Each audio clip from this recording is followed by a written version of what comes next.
a lot of problems and conflict.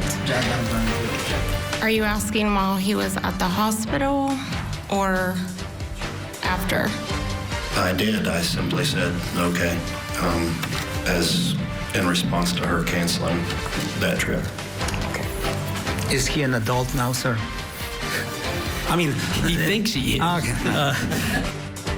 Many are saying that Natalie Cochran is as interesting as the facts of her case. We're seeing smirks, smiles, and frowns. So this morning, we're talking about what comes next in her homicide case, and we're breaking down her body language with an expert. And a sex assault scandal that has a community outraged and asking questions as a 5th grade teacher is accused of having a baby with a student who she took in. My take in just a moment. Also this hour, hip-hop superstar Drake now suing his own record label over a song describing him as a certified pedophile. So can Drizzy beat Kendrick Lamar, his label, and the entire internet? Our power panel weighs in. Plus, an update on the case of the railroad spike killer. We're continuing to be a voice for the case victim. Her daughter joins us live. It's all coming up next for you right here on Opening Statements.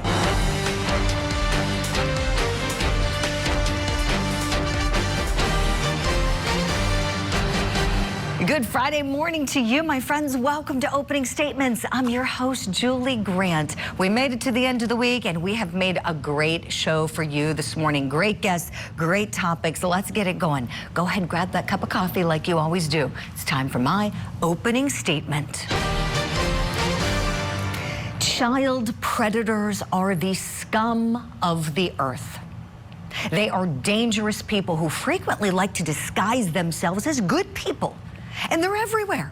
They're in our neighborhoods, they're in our schools, they're in our churches. There is no place that these people won't go to harm our kids.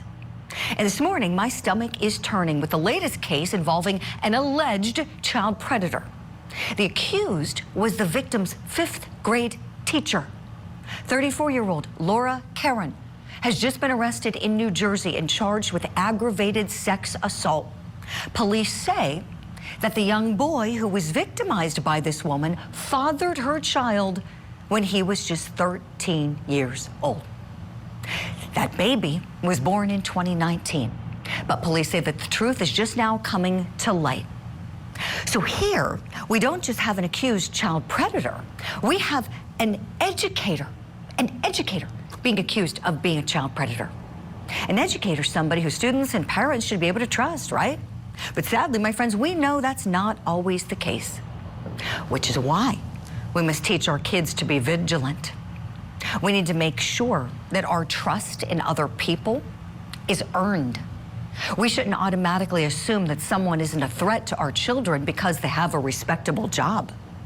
So I say, let's be suspicious, my friends. Let's be inquisitive. Let's be selective. And lastly, let's be observant of our kids.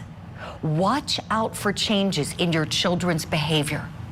And don't be afraid to talk to them about the very real dangers of child predators. That's my opening statement on this Friday. As you can see, I'm fired up about this story. We're going to continue following it. Right now, I want to get you your daily docket. 36 needs to be right to Western County Courthouse. That shot's fired on the second floor. Fired on the second floor. We've got former Sheriff Mickey Steins back in court today. He's got a status hearing at 10:30 a.m. Eastern. He's, of course, accused of shooting to death Judge Kevin Mullins. And we've got testimony continuing in the murder trial for Jason Chen. This one resumes at 9 a.m. Eastern in Tennessee. And the state's case continues in the Ponzi scheme murder trial for defendant Natalie Cochran. Court kicks off at 9 a.m. in West Virginia, and we're going to go there live together when it begins. And that is our top story for you this morning. Cochran already serving time in a federal case. So she's in federal prison because of running that Ponzi scheme, right? Well, now the former pharmacist is accused of murdering her husband, Michael. The allegation is that she fatally poisoned him with insulin. Court TV legal correspondent Kelly Craft is in West Virginia on this case for us. She has what we can expect today. Good morning, Julie. So far during this trial, defense counsel has attempted to attack the credibility of several of the state's witnesses, continuing on with his theme that the state's case against Natalie Cochran is nonsense. Michael Cochran suffered from seizures and had an enlarged heart. This is according to his hospice nurse. Her testimony in direct contradiction to the state's opening, in which the prosecution claimed that the victim was a healthy man. The cause of death, according to the death certificate, which was filled out by you, says acute respiratory failure. Respiratory failure means that his lungs failed. Yes, he stopped breathing and his heart stopped. The prosecution is claiming that Natalie killed her husband by injecting him with a lethal dose of insulin after he realized the business they were running was a Ponzi scheme. A friend of the defendants was asked on cross-examination about investing money with the Cochrans, suggesting she was conflicted with her testimony due to her financial loss. How much did you invest in Natalie and Mr. Cochran's business? I think the total was somewhere between $15,000 and $17,000. You don't like her anymore, do you? Yes or no, ma'am? I don't dislike her. Or you don't dislike I her? always try to find the good in everyone. No, ma'am, please, yes or no? You don't like her anymore, do you? I don't like the actions that she did. And Julie, testimony resumes here at 9 a.m. Eastern. That's the latest in Beckley, West Virginia. Back to you. All right, our thanks to Kelly Craft for that early update. We'll see her later. Now I want to bring in our legal eagles, both of them high-profile attorneys, former prosecutors, now criminal defense attorneys in the private sector, Joe Tamburino and David Bruno. Good morning to you, gentlemen. Let's get your initial thoughts on this case. This case has everybody talking. I want to know what you're thinking. Joe, your thoughts, please. Good morning, Julie. Thanks for having me on. I really like this case. I mean, this case is very interesting. Why? Because you have two diametrically opposed theories of the case. You've got the prosecution who's saying this is a complete poisoning by insulin. She got the insulin from her neighbor. She said she needed it for chemo. Within a day of supposedly the victim receiving it, he's already been passed out, and then within a week he's dead. And then on the other side, you have the defense saying, no, this guy was in poor health. He had an enlarged heart. He was taking drugs from Mexico. He was taking steroids that were meant for animals. And it's going to be a battle of the experts. So this is a really good trial because you have two opposite theories and very good counsel, and you're going to have really a lot of expert testimony that's going to be very interesting. Well said, Joe. David, to you next. Your thoughts, please. Sure. My first impression is it reminds me of the Murdoch case, in a sense that you have a defendant who has already been convicted or is alleged to have committed fraud, stealing tons of money from other victims. And that evidence comes in because it's really the motive evidence of the government. And what it does is it bloodies up the defendant in the eyes of the jury. Now, they're going to get specific jury instructions that shouldn't be used against her as bad character evidence, and it should be used for a specific purpose. But with that being said, once you open that up, they have to know that, look, she has defrauded other people. So she starts at a point of questionable activity. And then I agree with Joe in the fact that this is going to be a medical expert case. What is the cause of death? And just hearing the type of things that the victim was doing here, it does bring a little reasonable doubt in my mind, just based on what I know early. Yeah, David, thank you. I want to show you both some of the advocacy, one of the fiery moments I'm sure you both saw. Let's take a look. This is where defense counsel was crossing one of the Cochran's bankers. You don't have any first-hand knowledge of Michael Cochran's death, do you? Yeah, I've never met these people in person. So the answer would be no. You apparently don't like my client, do you? I think it's been a colossal waste of my time and many other times in terms of months of going through this. That's my honest answer. It's a lot of time, resources, yes. And that's why you're so belligerent right now, aren't you? I'm not belligerent, but you're being belligerent with me, and I'll answer the question. Oh, Joe, what'd you think of that moment? I thought it was good. And defense counsel continues to point out what's called bias or prejudice evidence. You see, anytime a witness takes the stand, the most important thing is their credibility. And right behind that is, do they have any biases toward one party or another, or prejudice against? And when you get into the bias prejudice area, what you're trying to show the jury is that this witness hates your client, and that's going to cloud everything that they say. And this attorney keeps coming up with that. You don't like my client. You think my client's a thief or something like that. So he keeps getting into this area, which is helpful for him. Right, Joe. We have the hospice nurse explaining the cause of death. David, you touched on this. I'm going to play a clip and then come to you on the other side for your impressions. The cause of death, according to the death certificate, which was filled out by you, says acute respiratory failure and due to cerebral edema. Okay. Respiratory failure means that his lungs failed. Yes, he stopped breathing, and his heart stopped. And cerebral edema is a buildup of fluid on the brain. Correct. Okay, so was it the insulin, as the state says? Was it the steroids, as the defense says? David, you know the arguments and the theories. How much weight do you think this jury is going to give the upcoming experts, you know, the doctors, the toxicologists? Do you think that's really going to be where the decision is made? Without a doubt, it's the crux of the case. You know, you could bring in the bias of these fact witnesses, and if I were the prosecutor, I'd be trying to corroborate pieces of evidence to bring credibility to these witnesses that are attacked.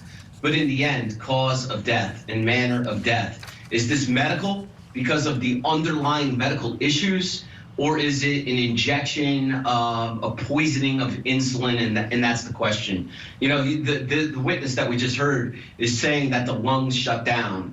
What happens is the lungs shut down, and therefore the oxygen can't get to the blood, and then the rest of the systems shut down. So this is going to be a pulmonology case, really focusing on the respiratory system and then the after effects. Credibility is everything. We're going to see it's going to be a battle of the experts on cause. Great analysis from you both. David Bruno, Joe Tamburino. I'm so glad we have you both on the program today. Stand by, please. We're going to hit a break.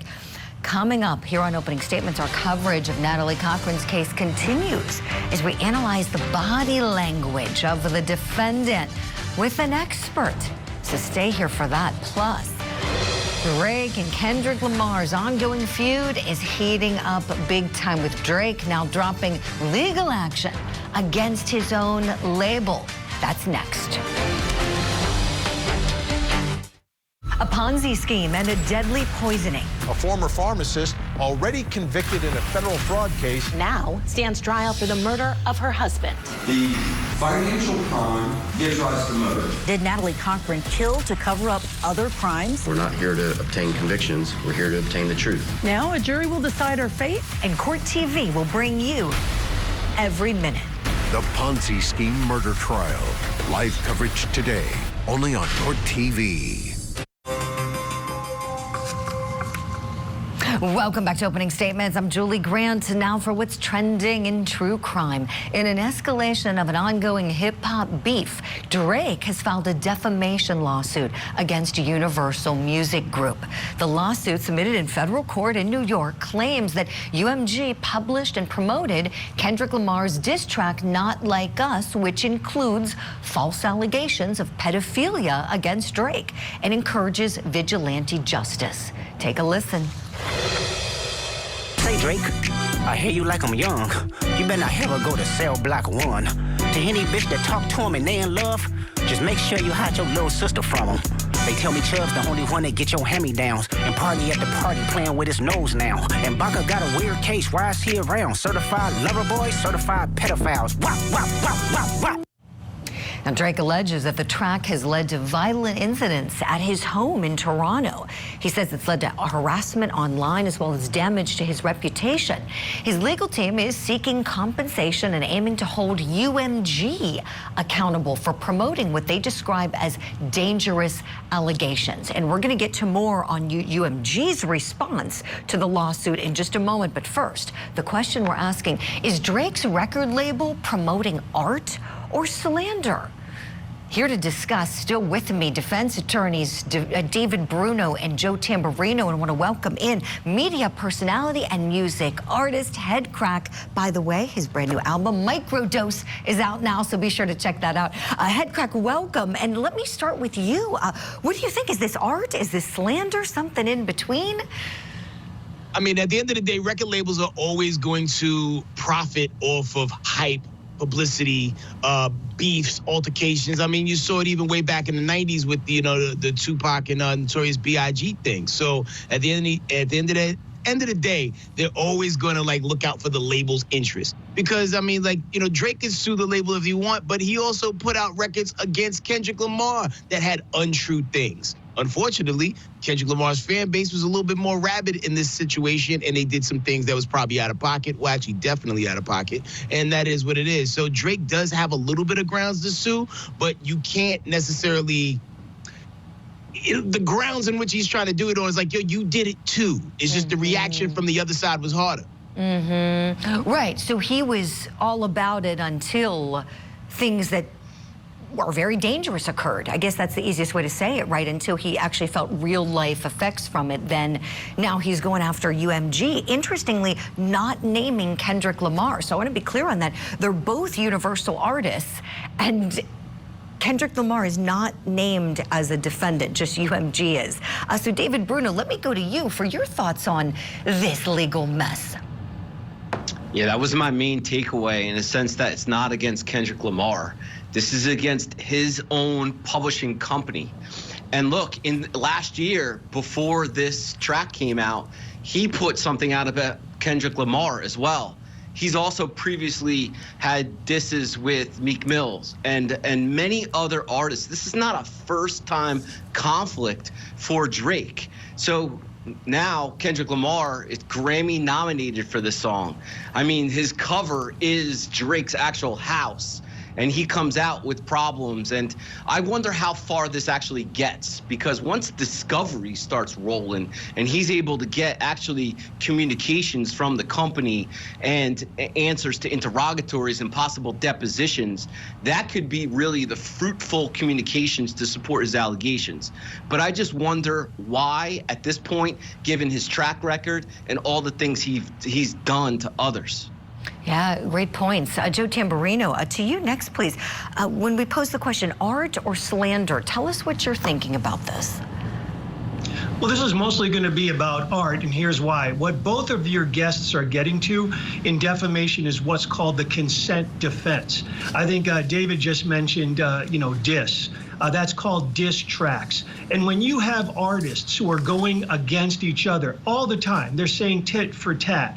That's called the consent defense. I think Drake's going to have an uphill battle in this case, because one of the first things that the record company is going to do is exactly what your guests are saying, which is this is the consent defense. These are diss tracks. These artists have been going against each other for years. This is what happens in the business. One of your guests mentioned Tupac years ago. Of course, this is what some artists do in rap music. So it's a consent defense, and I think it's a very good defense.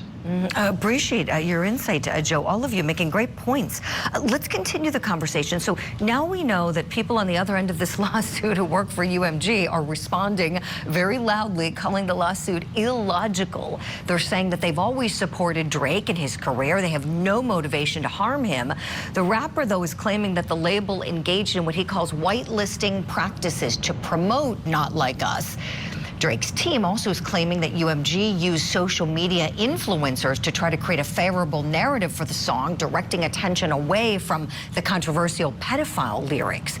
He's also upset that the label allowed influencers to make money from videos about the song. We know that one streamer named Belu responded saying, quote, "Everybody ate from that situation." Another influencer named No Life Shot complained that Drake is only coming after the most popular streamers. So safe to say Drake is losing a lot of friends, and we're wondering, where's he going to be 6 months from now? Is he losing credibility? I was seeing an article on Billboard saying he's breaking one of the 10 commandments of hip-hop and suing now to try to resolve this.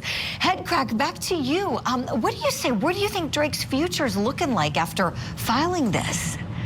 I think he's going to probably have to pivot and operate in a different musical space. I think, his equity in the, the bar-for-bar rap world might be eroding just a little bit because of this, because there was already a lot of people who didn't like him, and he was mostly making women music geared towards women, right? So now he's going to probably have to lean into that a little bit harder for a little bit just to give this time to blow over. Because even looking at comparatively on Spotify, Kendrick Lamar is actually outperforming him in regards to listeners by maybe about 6 million more listeners. I think Kendrick Lamar is like 79 million, Drake's 73 million at this time. And so you're starting to see this shift. And one thing that, labels will always do and fans will always do, they want to leave with the winner. And I think you're seeing this right now. Yes. Oh, you're so right. You're so right, Headcrack. And that really brings up a great legal question for David and Joe. What's UMG going to do? What's their move? Do they drop Drake? How do they, now that they've been sued by him and he's still their artist, how does that work out? David, back to you. Well, first off, they're coming to the end of the contract. That's one of the allegations in the Drake complaint, is that because he's come to the end of the contract, the publishing company actually used this campaign to devalue his net worth or his value with the population so that they could renegotiate a beneficial set of agreements. So I wonder, coming to the end, really, there's going to be problems between the two. They're going to have to deal with lawyers and litigation. First things first, for the defendants in this action, motion for summary judgment.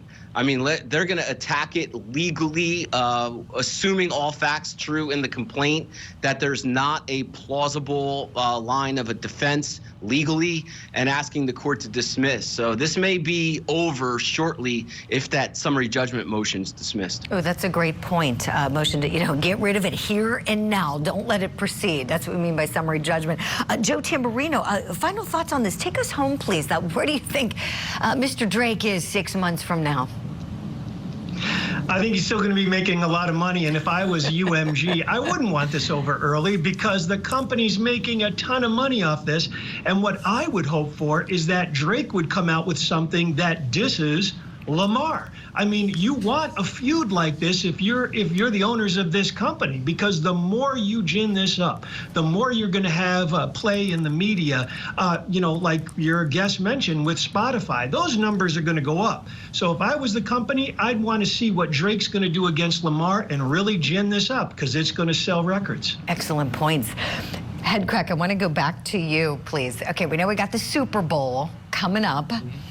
Do you think that this lawsuit is aimed at maybe preventing Kendrick Lamar from performing Not Like Us at the game?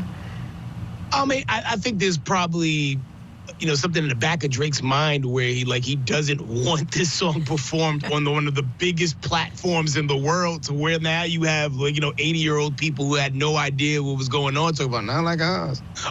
So at the end of the day, that would be my worst nightmare if I was Drake, because it's such a big platform. So we'll see what happens. But if I was Kendrick operating in a space of petty, I would make 50% of my halftime performance those diss records. Right. Sell them with their buy-in.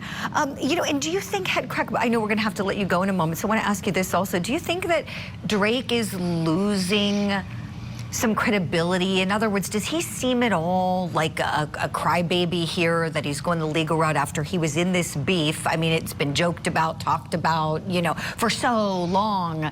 And then now he's like drawing the boundary line. Now it's the boundary line. And do you think that in the industry or with fans that this might kind of sour people against him?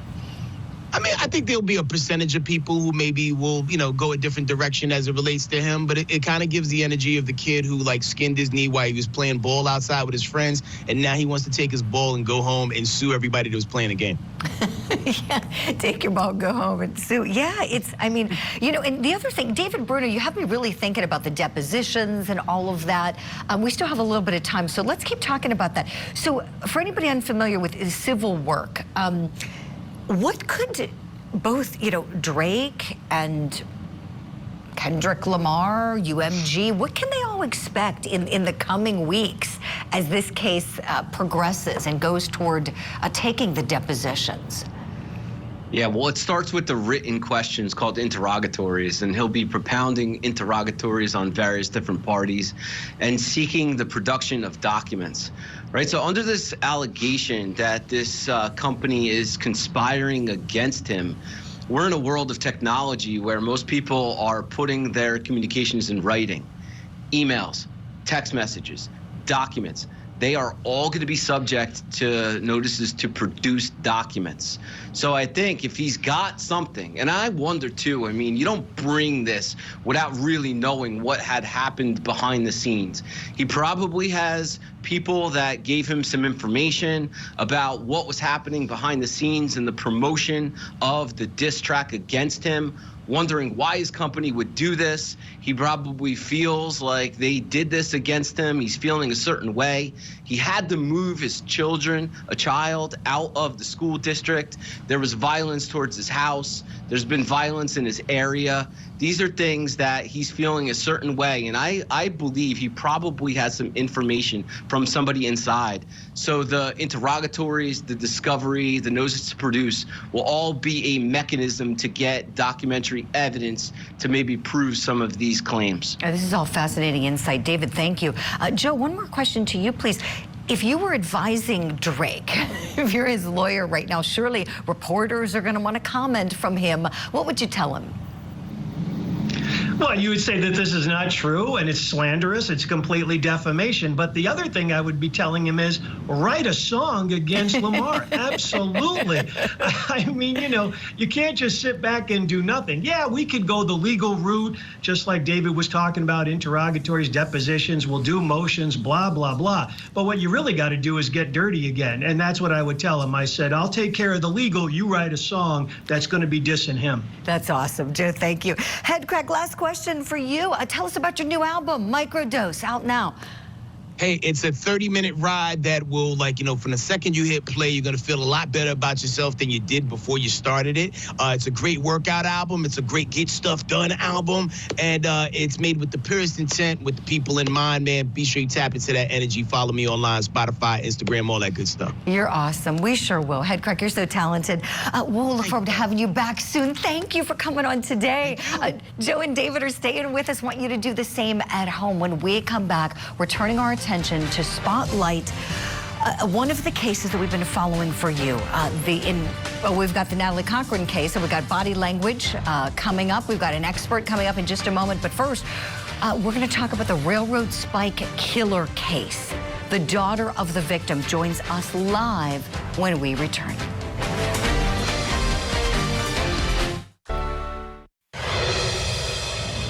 Welcome back to Opening Statements. I'm Julie Grant. We are getting ready to go to West Virginia this morning for the continuation of the Ponzi scheme murder case. There's a woman on trial who formerly was a pharmacist. She was involved in a Ponzi scheme that ripped off friends and family for millions of dollars. And she pleaded to those crimes, to the fraud crimes, and she's doing a federal prison sentence for them. But now, prosecutors say that she murdered her husband because he was about to find out about her scheming. They say that she injected him with insulin in order to kill him so that he wouldn't find out about what she was doing. Now, the defense says that he was taking illegal steroids, and that's what caused his death, as he was into bodybuilding. So, before we analyze her body language this morning with our expert, I want to show you what happened in court on Thursday. We've highlighted the very best moments for you. Take a look.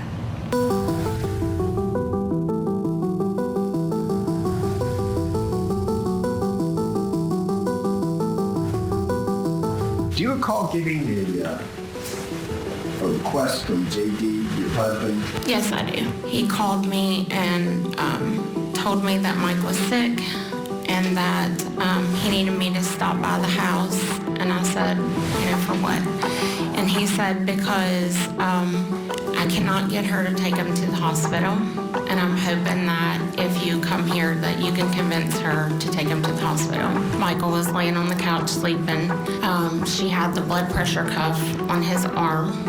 There was numbers on it as if it had just been taken. She had the pulse ox on his finger, which monitors like oxygen rate and pulse rate. That all looked normal.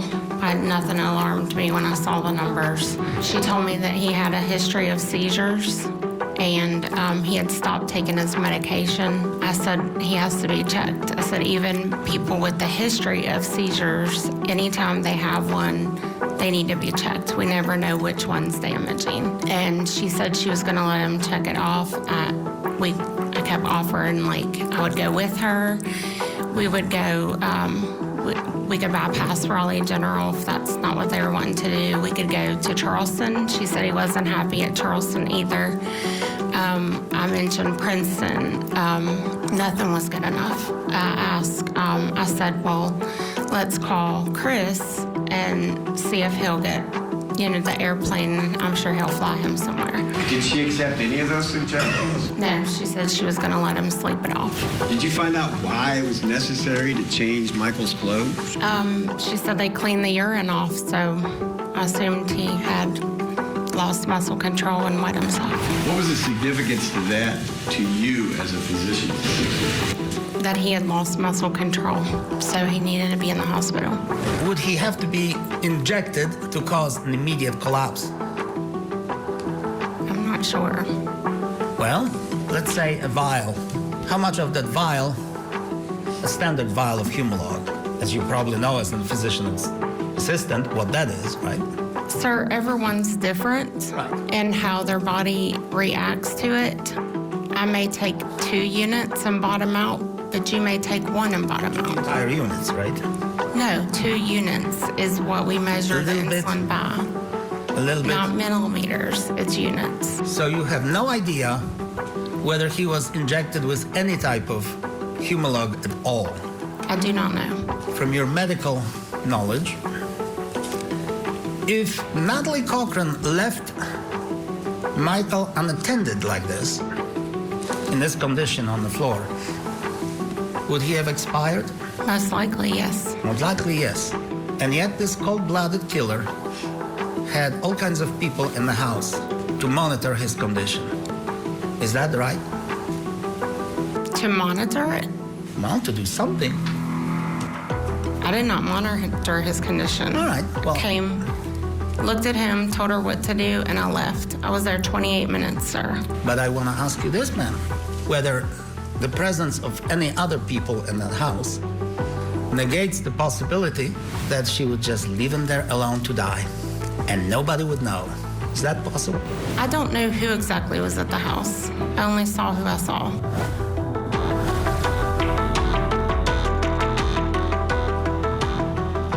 Oh, so you were all caught up on the Ponzi scheme murder case. Everything is set to resume at 9 a.m. Eastern time, and they've been starting on time. And so we have our cameras positioned, ready to go. As soon as the judge is on the bench, we're going to go in there together live. And also in our next segment, we're going to have a body language expert. Janine Driver is coming on opening statements, and we're going to show her some clips of the defendant and analyze the way she's been behaving. Because we've seen many of your comments on social media, and you're saying that you can't get over all the looks and the faces that this defendant is making in this trial. So we're going to take a look at Natalie Cochran with our expert together after this break. Right before we go to break, though, I want to show you something. Every Friday morning, we're a voice for victims here on Opening Statements, and we're honoring this morning Amanda Maher. She's an 18-year-old mother gone far too soon. She was taken many years ago in Ohio. She was found naked near train tracks with a railroad spike in her temple. And the man who was put on death row accused of murdering her, has now been granted a new trial based on new DNA evidence. And we've been keeping in touch with Amanda's daughter, Sarah Sparkman, about her mother's case, and we're keeping her mother's story alive as we work for justice for Amanda Maher. She is remembered, she is not forgotten, and we are being her voice here on Opening Statements. We'll be right back. A Ponzi scheme and a deadly poisoning. A former pharmacist already convicted in a federal fraud case now stands trial for the murder of her husband. The financial crime gives rise to murder. Did Natalie Cochran kill to cover up other crimes? We're not here to obtain convictions. We're here to obtain the truth. Now a jury will decide her fate. And Court TV will bring you every minute. The Ponzi scheme murder trial. Live coverage today, only on Court TV.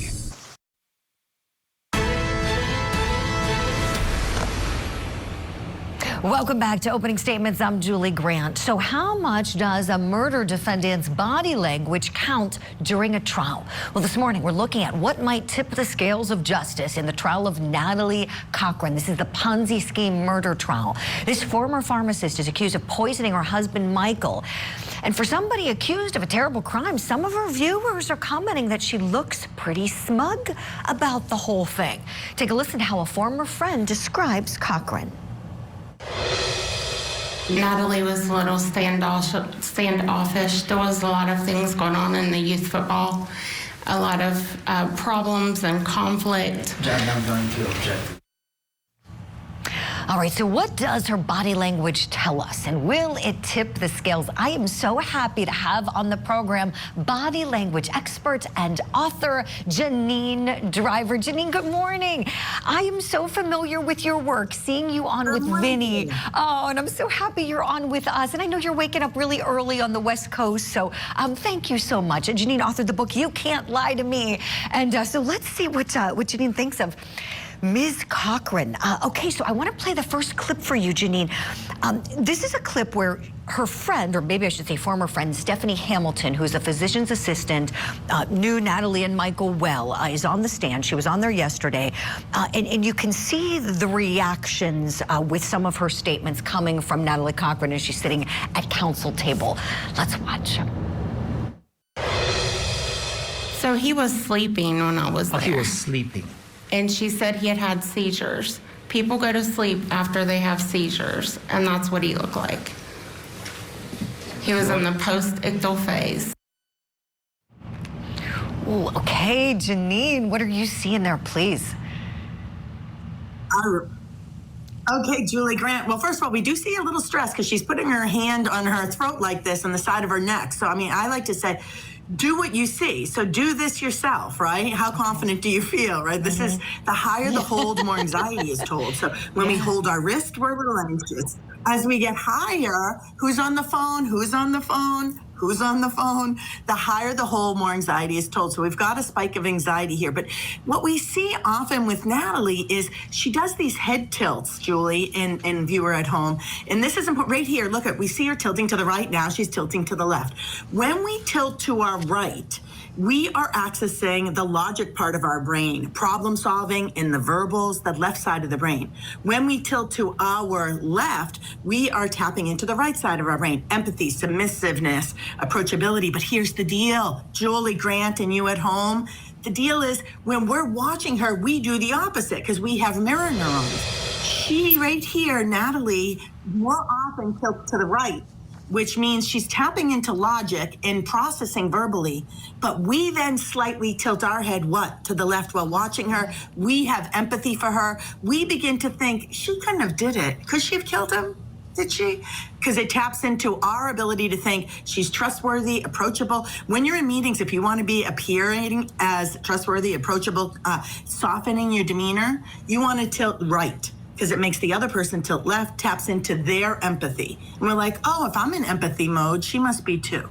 So she does this constantly on the stand. This is so fascinating, Janine. I hope you teach a class sometime where I can come and just listen to you and sit there and take notes. So right tilt, we're gonna remember the right tilt. I wanna show you another clip, please. So this is where her friend is testifying about seeing Michael sick on the couch. And so this one, it doesn't have audio, it's just video. So feel free to talk over as you're seeing things. Janine, walk us through kind of what's jumping out to you, if you would, please. Let's roll it. You got it, Julie. All right, so we just saw that ending of the neck here. She still has her fist tilted slightly. She does look towards her counsel quite a bit, grabbing that neck. But the fact that she's so calm with her movements, now she breaks the eye contact. She's kind of looking off to her right. That's emotions. So, but she has this stoic face. As a matter of fact, more often than not, we see a little smirk, and I know other commentators have talked about this. That smirk is called contempt. It's moral superiority. It's, listen, I'm better than you, your ideas. You guys don't know what you're talking about. I'm a highly educated woman here. I was able to pull off a Ponzi scheme for a long time, so I'm going to get away with this murder potentially if she's the killer. Right here, that's smugness. But look, we've got that shortening. Again, her head is tilting to the right, but her shoulder went up slightly. When we have shoulder shrugs, especially one-sided shrug, it's uncertainty. What do you want for lunch, Julie Grant? I don't know, Janine, what do you want? It makes sense when you're uncertain about something. But when we're hearing testimony talking about whether I said or did something and we shrug while listening, it's not a good sign for her right here, because it's saying uncertainty. It's saying I'm not 100% here. And again, look at this right head tilt. I don't know if you have a clip, Julie, but occasionally you'll also see her grab her chin, a move I do all the time. Indra Nooyi, former CEO of PepsiCo, would do the chin grab. When we grab our chin, we're about to win. It's a sign of confidence. And we do see Natalie do this several times on this while listening to people testifying against her about what happened. So it comes across as confident, smug. There's a little smile that we have here, but we have that contempt. By the way, I wanted to tell you, Julie, and you viewer at home, Johnny Depp on the stand used to do those head tilts all the time. Yes. And we love Johnny Depp on the stand. It creates that warmth and likability. It's perceived as this person is trustworthy, It's slightly submissive. And we didn't see with Amber Heard half as much as we did with Johnny Depp. Now I'm bringing us back a couple years, but we're here for it. to use to have people to like you. Yeah, this is so fascinating. This is brilliant analysis. I'm curious if you don't mind giving us kind of some tips or things to watch for. What might you be looking for as we get into the nitty-gritty with the medical evidence? Because we know what's going, really what this is all going to come down to is how did Michael die, right? The state says she illegally injected him with insulin. The defense is saying, oh no, he was taking these steroids that caused his death. And so when the medical examiners, are up, the toxicology experts, what might we watch for with Natalie Cochran that could be telling? I would suggest three things. Number one, we see her drinking some water here. This is ultimately what's called facial blocking, right? You ask me a question and I suddenly start to fix my hair or adjust my baseball hat. I would look for when are the moments where she drinks and she's facial blocking. That's number one. Number two, look for the smirk, which is moral superiority. I'll demonstrate. It's on one side of the face. We see powerful liars, highly educated liars, highly successful liars. Hey, A-Rod did it when he lied to Katie Couric about taking steroids, but we saw Casey Anthony do it. We saw, what's his name? Yolanda Vandersloot back in the day with Natalie Holloway case over in Aruba. We've seen this with killers. We've seen this with liars. We saw that with so many Elizabeth Holmes. Look for contempt, highly educated, which she is, people who think they're getting away with something. When evidence is being presented, will leak contempt, like, that's not enough. It's that smugness that I'm going to get away with it. And the last thing is lips disappearing. So when people are hearing tough information, when we don't like what we see or hear, our lips disappear, Julie. So when those lips pull in and they disappear, that is a primal instinct that suppresses more air coming into our body, into our face, into our mouth. And it's a primal instinct. I'm not saying anything here. I'm keeping my lips sealed. So look for those lips suppression right here, those lips disappearing. Pay attention to contempt and look for those facial blocking. When does she take the drinks of water? Oh, we sure will. Janine Driver, you are awesome. Make sense? Yes, it does. I took some notes as you were talking here. Yes, we're going to be ready to go when court kicks back off. And just want to say thank you so much for lending us your time and your expertise this morning. Would love to have you back anytime. And be sure to check out Janine's book, You Can't Lie to Me. I love being here. You're amazing, Julie. You're doing a great job. Oh, Janine, thank you so much. We'll see you soon, friend. When we come back, Court TV Live begins. That's all for this episode of Opening Statements. It went fast, didn't it? But listen, you can watch it again. You can share it. Go to courttv.com. Click on the Shows tab. Up next, we're going together to West Virginia.